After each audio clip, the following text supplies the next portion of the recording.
The Democrats' argument today is that the concept of presidential immunity is somehow unprecedented, is somehow remarkable. That claim is utterly ahistorical and disconnected from the entire constitutional history of the Republic. General Mukasey, before 2023, how many times has the President of the United States been indicted? None. Before 2023, how many times has a former President of the United States been indicted? None. In the last 2 years, how many times has President Donald J. Trump been indicted? 4 times, I believe. Now, many presidents of both parties have engaged in controversial actions, and yet none of them have been indicted. Let me ask you, General Mukasey, if a private citizen were to erect an internment camp and to forcibly kidnap American citizens, to single them out because of race, and to imprison them based on their race, would that private citizen be subject to criminal prosecution? Would.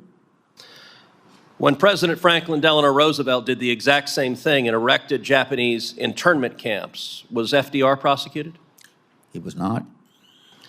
Let me ask you, similarly, if a private citizen were, say, to detonate a nuclear weapon over a city and kill over 140,000 people, and then if that private citizen a few days later detonated another nuclear bomb over another city and killed 75,000 people, could that private citizen be criminally prosecuted? He would.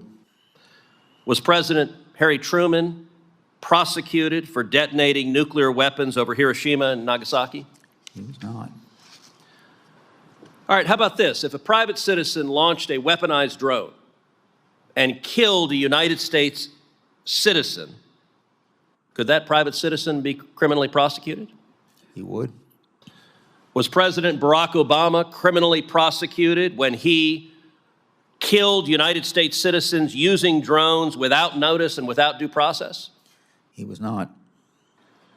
Although, as far as due process is concerned, I believe the comment of my successor to that question was that Anwar al-Awlaki got, quote, all the process that was necessary. Well, although I suspect he might disagree with that assessment were he able to present his case. Right. All right. Let's contrast that with the rules that govern other federal officials. You were a judge for 19 years. As a federal judge, did you have immunity from your official acts? For my official act, yes. Yeah. Do federal prosecutors have immunity from their official acts? They do. Now, the distinction between official acts and personal acts is not a terribly shocking distinction. Under the decision of Trump versus United States, if any president walks onto the sidewalk and just shoots a citizen, is that president liable to be prosecuted? He is. How about this? If a president steals funds from his campaign, does that president face criminal liability? He does. How about this? If a president sexually assaults, let's say, an intern in the Oval Office, is the president subject to criminal prosecution for that? He could be. So that distinction,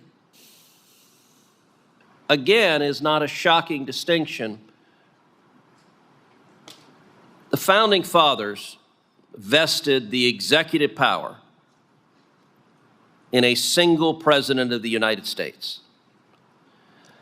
What we have seen in the last 2 years is we have seen Democrats deliberately weaponizing the Department of Justice and our legal system to target their political opposition. It is not an accident that every indictment against President Trump was brought by a Democrat and was brought after he announced his campaign for President of the United States. Understand the target of those indictments was not ultimately President Trump, it was the voters. It was prosecutors who were terrified that the voters would choose to re-elect President Trump. One of the great things about the United States is we're not a banana republic.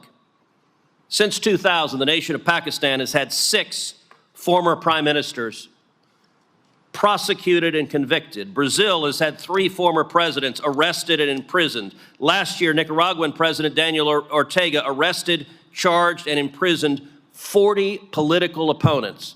General Mukasey, you are Attorney General of the United States. Is it the proper role of the Department of Justice to prosecute and target the political opponents of whoever happens to be President of the United States? It is most assuredly not. Thank you.